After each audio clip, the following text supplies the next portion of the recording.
The sensory and filtering media was collected, transferred, fresh, and fully media.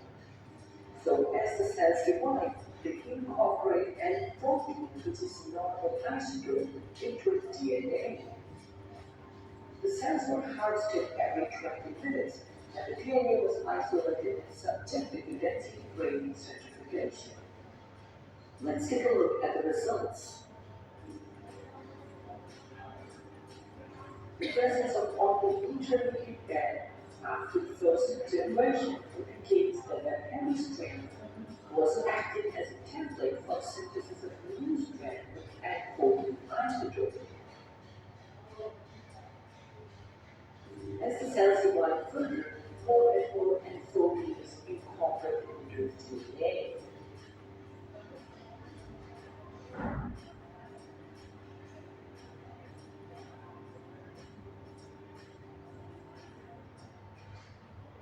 These results indicate that the replication of DNA is semi-conservative.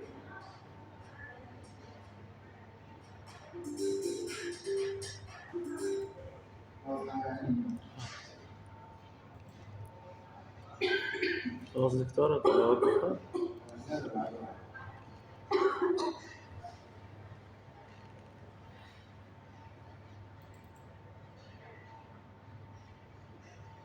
Professor Dave here, I'm going to tell you about DNA replication. He knows what science called Professor Dave explains.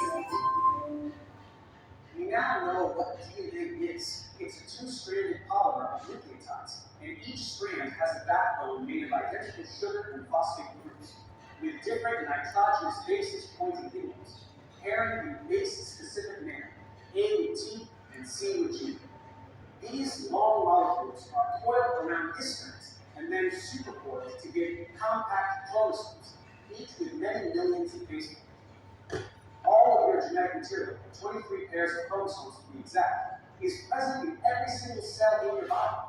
But your cells are dividing all the time. Old ones die and new ones are generated to take their place. In fact, apart from female egg cells, there's not a single cell in your body that was there when you were born. So how does each new cell get all of the genetic material? As it happens, all of it is copied through a process called DNA replication, so that when a cell divides, each resulting cell keeps a copy of all of your chromosomes. So how does DNA replication work? It's an impressive operation with about a dozen enzymes working in tandem. Let's look at a few of these enzymes and see what they do. Helicase is an enzyme that unwinds the double helix and disrupts the hydrogen bonds between the bases, thus separating DNA into individual strands and creating a replication fork.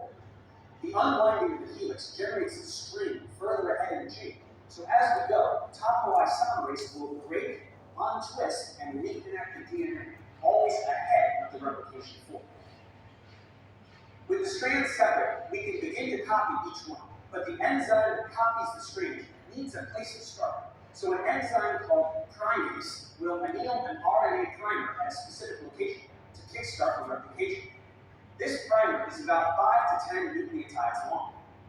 Then another enzyme called DNA polymerase 3 binds to the primer and begins to generate a whole new complementary strand, adding nucleotides to the new chain that was initiated by the primer. Nucleotides enter the enzyme's active site, and polymerase catalyzes formation of the phosphodiester bond that joins each new nucleotide as it is added to the complementary strand. This process will be different for each strand because polymerase will always add nucleotides to the 3' end of the existing strand, not the 5' end. And the strands are anti-parallel, so the direction of replication must be in opposite directions for the opposing strands. On the leading strand, DNA replication moves along with the replication fork, continuously synthesizing the complementary strand and requiring only the initial primer. But on the lagging strand, polymerase has to go one chunk at a time, as a new template is made available.